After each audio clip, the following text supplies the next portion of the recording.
약 한 달 전쯤 빌리그레함 목사님이 하나님의 부르심을 받았습니다. 이 목사님은 1918년 11월 7일에 태어나서 2018년 2월 21일에 자택에서 향년 99세의 나이로 하나님의 부르심을 입었습니다.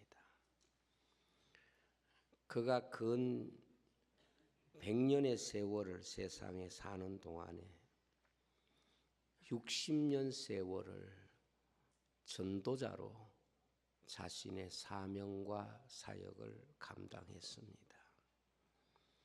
그는 60년 동안 2억 1,500만 명에게 설교를 한 아마도 인류 역사상 가장 많은 사람 앞에서 직접 복음을 전한 이런 목사님으로 전도자로 교회 역사를 통하여 영원히 기억이 될 것이라 생각이 됩니다. 이 목사님에 대한 여러 가지 평가가 있지만은 한 가지 분명한 것은 온 세계 여러 나라에서 참으로 많은 대상들 앞에서 예수 그리스도의 십자가와 부활 그리고 구원의 복음을 전하신 것은 분명합니다. 우리 한국에도 1973년 당시 여의도 광장에서 110만 명 앞에서 이 구원의 복음을 힘있게 전파하셨던 분이십니다. 기독교 복음은 전 세계적이면서도 한 개인적인 복음입니다. 하나님의 구원의 복음은 온 인류를 향해서 주신 하나님의 약속이기도 하지만 한 개인을 향해서 주신 하나님의 구원의 약속이기도 한 것입니다. 이러한 복음의 구조는 우리가 복음을 이해하는데 아주 중요한 주제이기 때문에 우리는 복음을 전하는 이 귀한 복음의 이야기 속에서 세계 전체의 역사를 인식해야 되고 내 한 인생의 한 평생의 삶도 이 복음 안에서 해석되어져야 합니다. 복음의 생명은 바로 전도고 복음의 생명은 바로 선교입니다. 선교를 이해하기 전에는 복음을 이해한 것이 아니다 라는 말이 있습니다.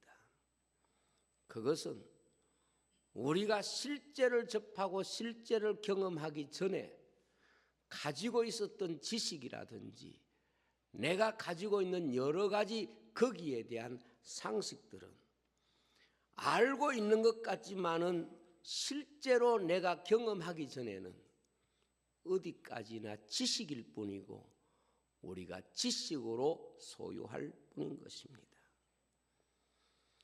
선교를 이해하기 전에는 복음을 이해한 것이 아니다는 이 말에 공감하는 것은 선교란 복음을 전하기 위한 목적을 가지고 있기 때문이고 한 인생의 삶에도 그에게 복음이 전해지는 그 순간이 그 삶, 그 인생 전부를 해석하는 주제가 되기 때문에 그렇습니다. 주님은 3년의 공생의 기간을 통하여 이 세상에서 하나님의 말씀을 전하셨습니다. 그리고 이 세상을 떠나시기 전에 성령이 오시면 너희들에게 특별히 두 가지 사역을 하게 될 것이라고 말씀했습니다.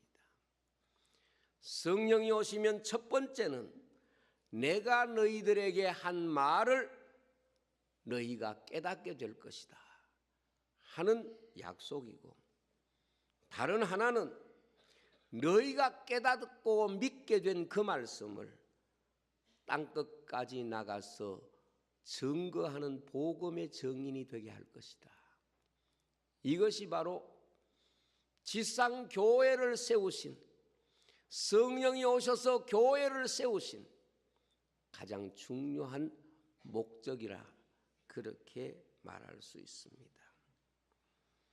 오늘 우리 성도는 때문에 내가 진실로 구원받은 백성이라고 하면 반드시 우리는 역사를 볼 때 선교적 역사관을 가져야 합니다.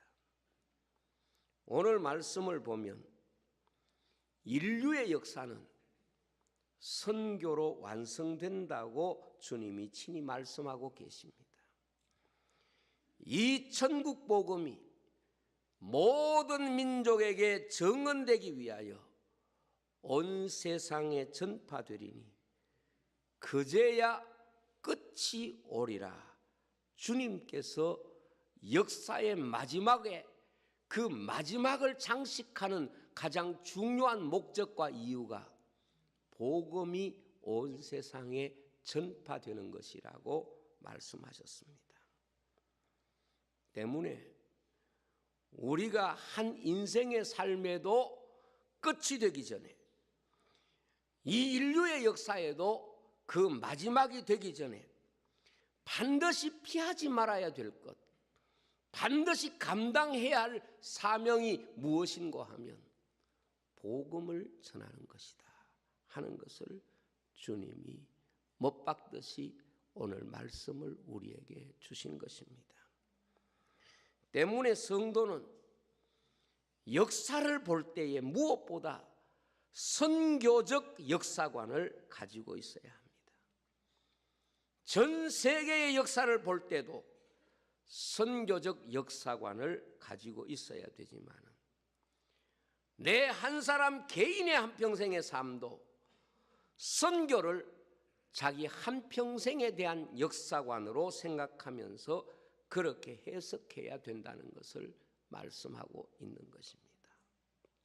바울 사도는 자신의 한평생의 일생을 정의하면서 자신의 한평생의 삶이 선교적 삶을 살았노라고 고백하면서 주님께서 그 선교적 삶에 대하여 분명히 상을 주실 것이고, 그것은 자신에게만 한정된 특별한 것이 아니라 이 세상에 예수 믿고 살아가는 모든 사람에게 주신 사명이 선교적 삶이고, 그들에게도 자신에게와 같이 공히 하나님이 선교적 삶을 사는 자들에게 면류관을 주실 것이고, 그것을 위하여 주님이 교회를 세우셨다는 것을 말씀하고 있습니다.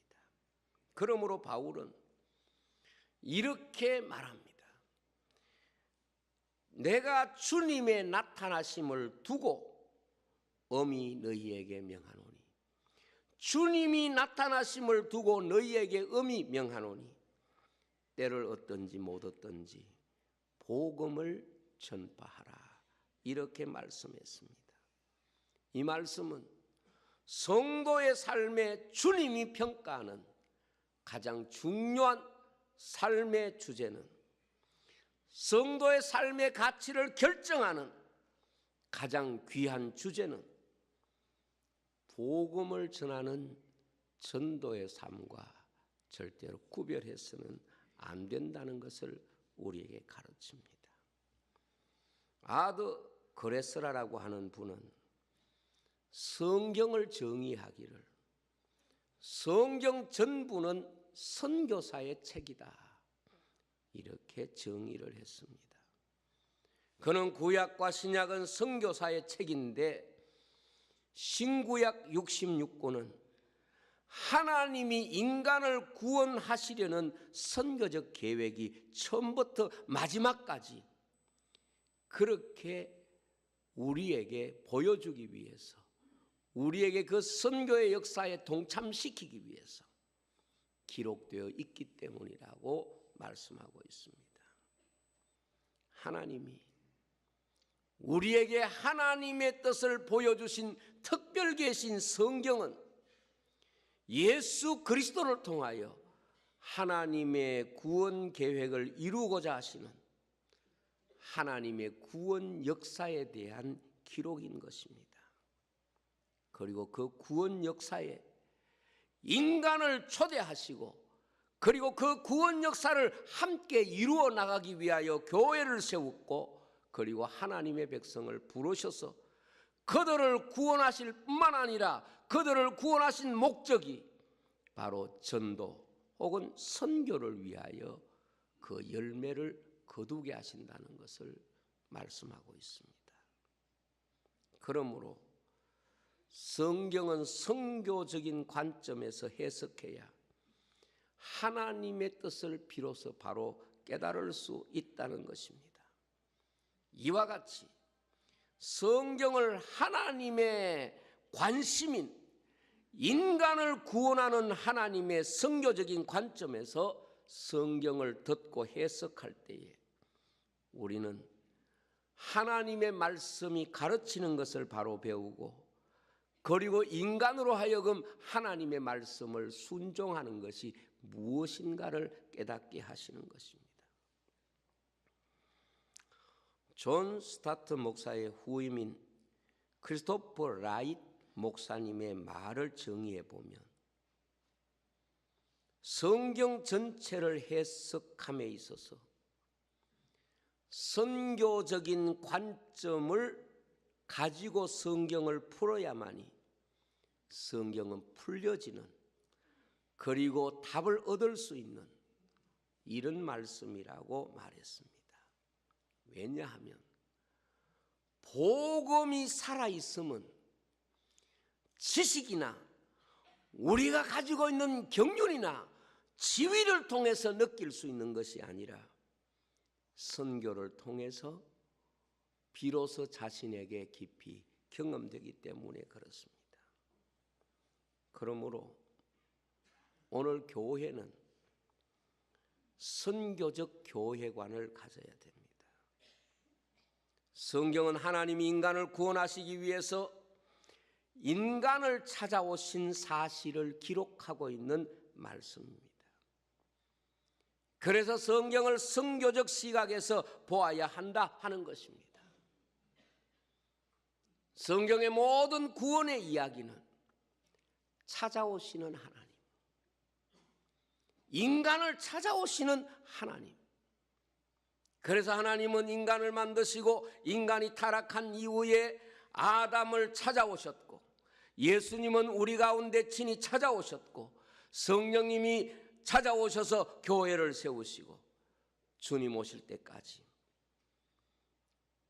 하나님이 찾아오심으로써 인간을 찾으시는 이 놀라운 비밀을 전도와 선교라고 하는 방법을 통하여 이 땅에 나타내시고 있다는 것을 말씀하고 있습니다.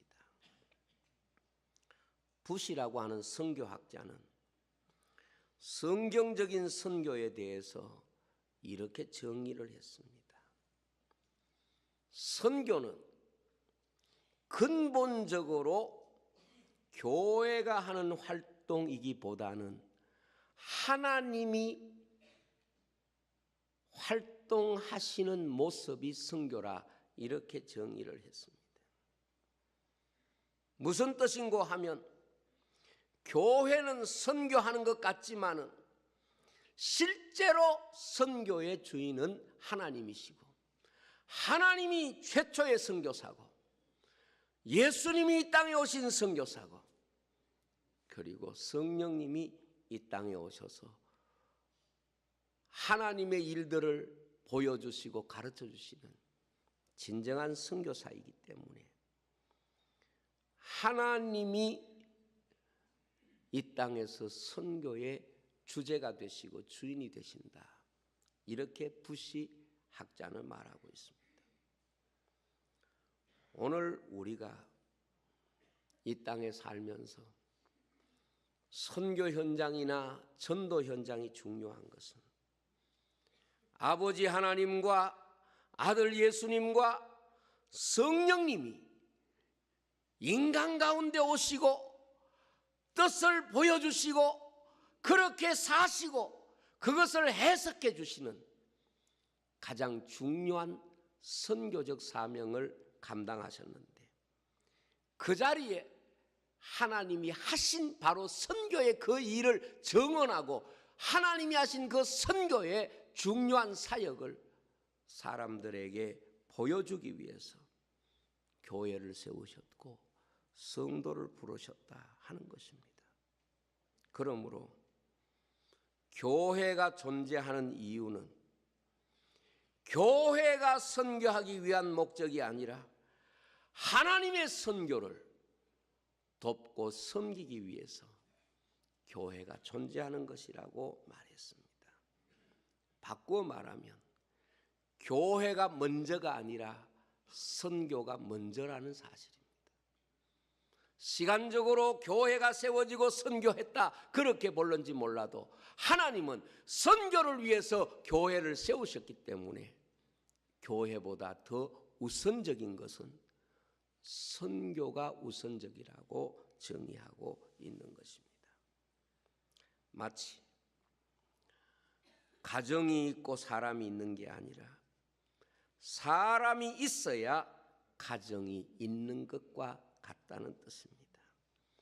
집이 있어야 가정이 아니라 사람이 먼저인 것처럼 교회는 하나님의 선교의 위대한 사명을 순종하기 위해서 이 땅에 존재한다는 것입니다. 그래서 교회 역사를 보면 아주 중요한 하나님의 교회를 대하시는 기준이 있는데, 그것은 선교하지 않는 교회는 하나님 앞에 교회적 의미와 사명을 잃어버린 교회라 하는 것입니다. 한때 교회가 정치를, 그리고 교회가 경제를, 그리고 교회가 이 세상 질서를 주도했던 때가 있었습니다. 역사를 주도했던 교회, 그 엄청난 교회들이 지금 시간이 지남에 따라서 유적이 되는 현상들을 우리가 보게 됩니다.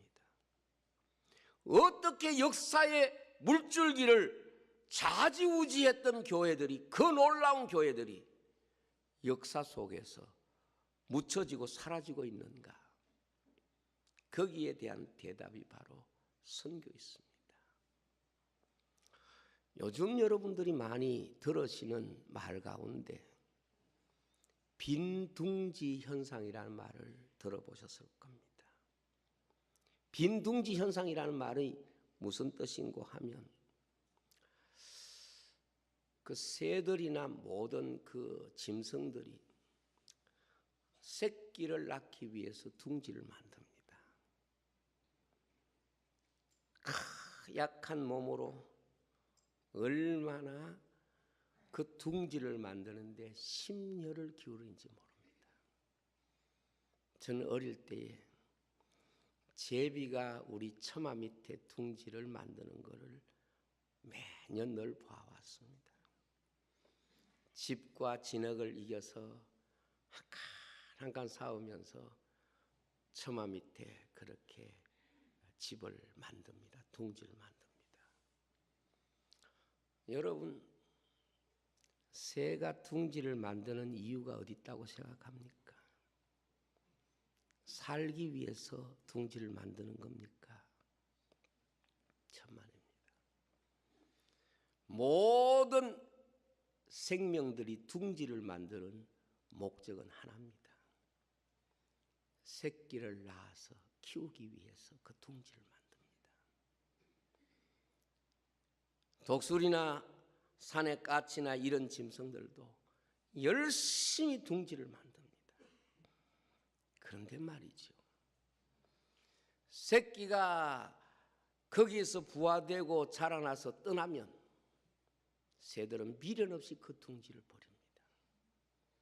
아무리 좋은 둥지라도 그 둥지를 미련스럽게 소유하려고 하지 않습니다.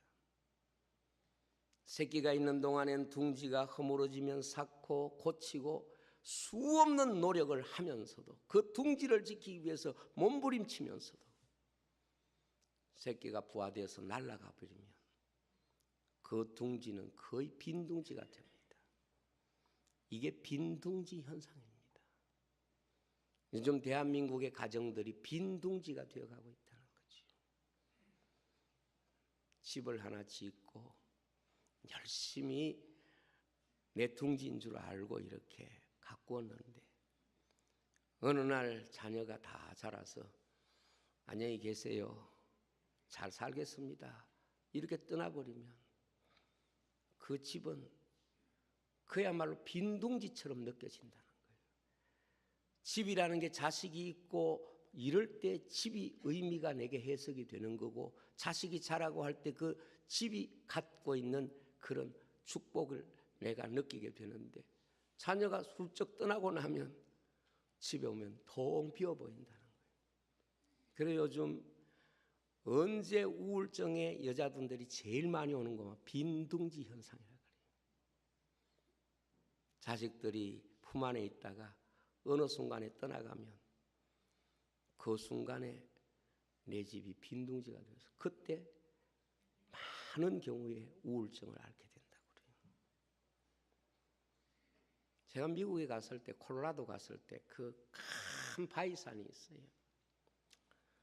동서가 한번 이제 그 바위산에 구경 가자 그래서 갔었는데, 큰 높은 바위산 중턱에 어마어마한 독수리 집이 있어요. 멀리서 봐도 굉장히 커 보여요. 저 독수리 집이 얼마나 큰데 이렇게 물었더니 그 독수리 집이 실제로 가까이 가서 보면 자동차 크기만 하대요. 어마어마하게 큰 모양이에요. 독수리들이 거기까지 그 나무 조각을 물고 바위 틈에 쌓아서 그렇게 집을 짓습니다. 잘 살라고 그렇게 짓습니까? 아닙니다. 알을 낳아서 새끼를 키우기 위해서 그 둥지를 만드는 거예요. 근데 재밌는 것은 새끼가 다 자라고 나면 그때부터는 둥지를 헌대요. 그래서 그 바위 밑에 가면은 독수리가 버려놓은 나무 조각들이 쌓여져 있다는 거예요. 둥지의 목적은 딱 하나입니다. 알을 낳고 부화시키고 그 새끼를 지키고 양육하기 위해서 그 둥지가 있습니다. 여러분, 어떤 대단한 교회도요, 전도하지 않고 선교하지 않으면 시간이 지나면 빈둥지 됩니다. 빈둥지는 사람에게 아무런 삶의 행복을 해석할 수가 없습니다. 여러분, 사람이 좁고 그리고 시설이 보잘것없어도 가족이 있을 때 그 가정이 행복한 것이지, 아무리 대궐 같은 넓은 집에도 가족이 없으면 이미 그 사람에게 행복을 줄 수 있는 둥지가 되지 못하고 외로움의 장소가 되는 것입니다. 그래서 세계 그 거대한 건물이 있던 수많은 교회들이 선교에 집중하지 못할 때에 그 건물들과 그 역사는 빈둥지가 된다는 거예요. 빈둥지 현상이 일어나는 거예요. 저는 우리 대한민국이 여러 가지 면에 있어서 많은 염려와 걱정을 가지고 있는 민족이지만, 그래도 하나님 앞에 감사하게 되는 가장 중요한 이유는 지금 이 시대에서 세계 교회를 섬기는 선교 교회가 되고 있고 우리 민족이 선교 국가가 되어 있기 때문에 축복인 줄로 믿습니다. 저는 이 부분에 대해서 확실히 믿습니다. 한국을 이끌어가는 것은 정치 지도자들도 아닙니다. 경제인 같지만은 아니라고 생각합니다. 이 세상에 이 역사의 진정한 주인은 바로 선교하는 교회와 선교하는 주의 백성들이 하나님 앞에 받는 은총이라고 믿습니다. 그러므로 이 역사 속에 선교하는 국가와 교회는 언제나 이 지구촌에 하나님의 거룩한 생명을 잉태하고 양육하는 둥지와 같은 사명과 사역을 감당하고 그렇게 해왔습니다. 지금 저는 대한민국이 무언가 빈둥지 현상 같은 이런 느낌을 많이 느낍니다. 물론 인구의 줄어듦으로 인하여 빈둥지 현상도 생기지만 분명한 것은 이 시대에도 그리스도의 거룩한 정인이 되어서 하나님의 복음을 증거하는 교회와 개인과 국가는 하나님이 그 둥지를 통하여 놀라운 생명 역사, 부활의 역사, 구원의 역사를 이루게 될 줄로 믿습니다. 성경은 교회에 대해서 아주 중요한 비유를 말씀하셨는데 그것은 바로 교회가 사람의 몸으로 비유된 것입니다. 여러분, 사람의 생명을 대신하는 것은 생명밖에 없습니다. 우리 몸이라고 하는 것, 물론 돈도 필요하고 명예도 필요합니다. 그러나 어떤 것도 생명을 대신할 수는 없습니다. 그래서 사람은 자녀의 생명을 통하여 내 생명이 번창하고 내 생명이 풍성해지고 내 생명이 보존되는 것입니다. 하나님이 창조하신 모든 생명은 그 생명이 이 땅에 보존되는 방식으로 씨앗을 주셨습니다. 이것이 동일한 생명을 이 땅에 남기는 하나님의 방식입니다. 어떤 집사님 말씀을 들으니까 그 집사님이 말씀하시기를 다람쥐가 도토리를 주워가 땅에 겨울에 먹으려고 감추고 숨겨 놓는데 겨울에 먹고 살기 위해서. 근데 하나님이 다람쥐 머리를 약간 부족하게 만들어가지고 70%는 못 찾는데요. 그때 저는 왜 그 다람쥐가 70%는 못 찾을까 그렇게 생각하다가 갑자기 생각하니까 하나님이 다람쥐의 본능을 통해서 이 땅에 70%를 심으시는구나. 그게 생각나서 얼마나 또 제 마음에 감사가 되었는지 모릅니다. 여러분, 씨앗은요 음식, 과일 이런 속에 있지만은 소화되지 않아요.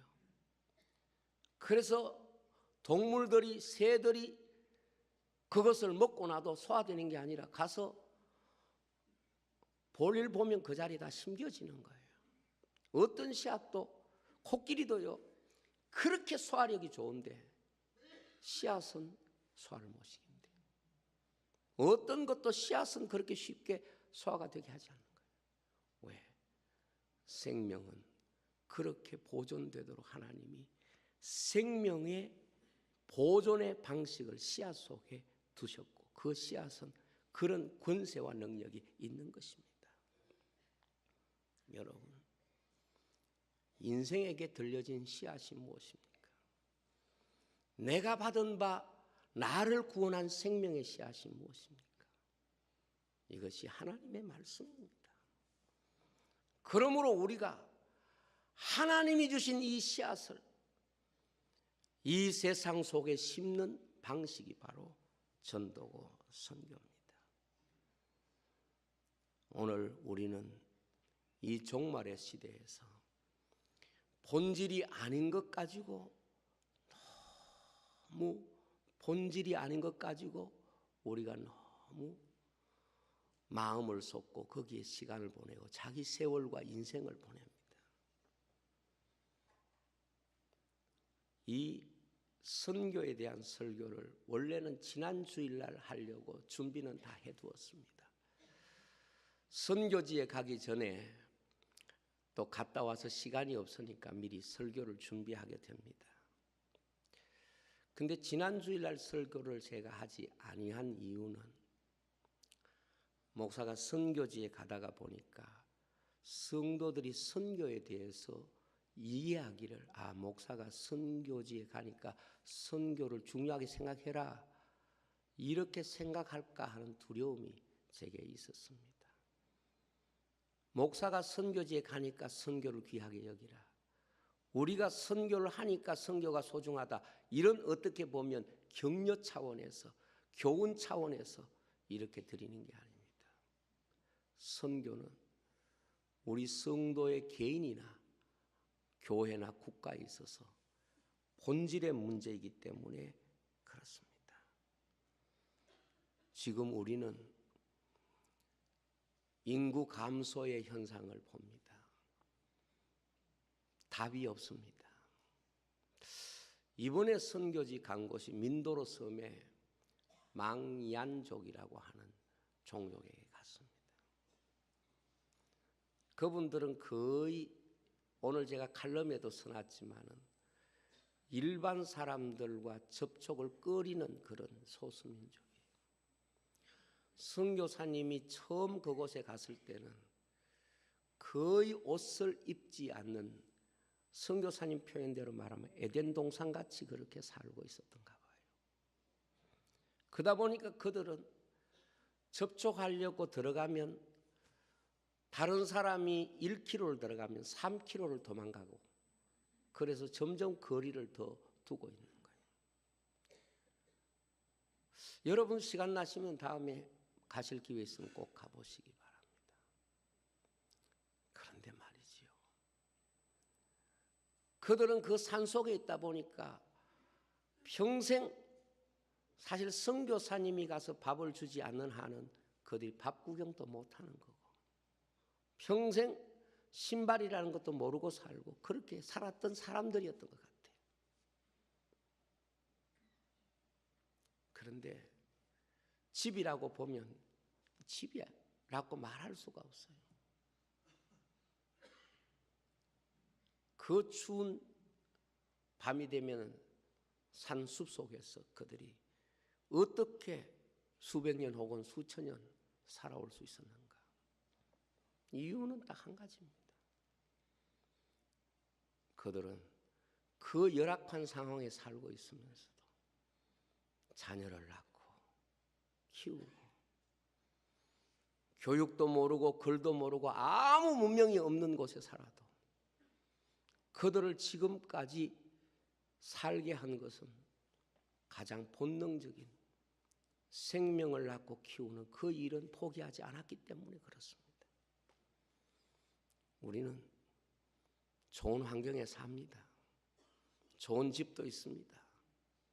그러나 빈둥지 현상이 있습니다. 그래서 이 대한민국은 이대로 가면 우리가 선교학적으로도 마찬가지지만 국가적으로 미래가 없을 수밖에 없다는 이런 이야기를 합니다.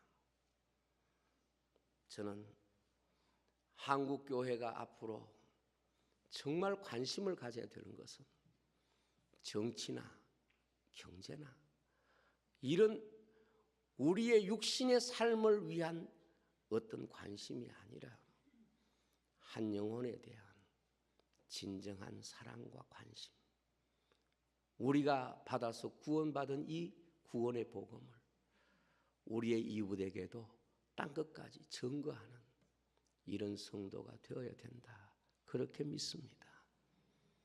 바울이 세상적으로 가진 것이 많고 갖춰진 사람이지만 그가 예수 그리스도의 복음을 접하고 난 이후에 그의 삶이 바꿔진 것이, 그의 삶을 바꾼 것이 무엇입니까?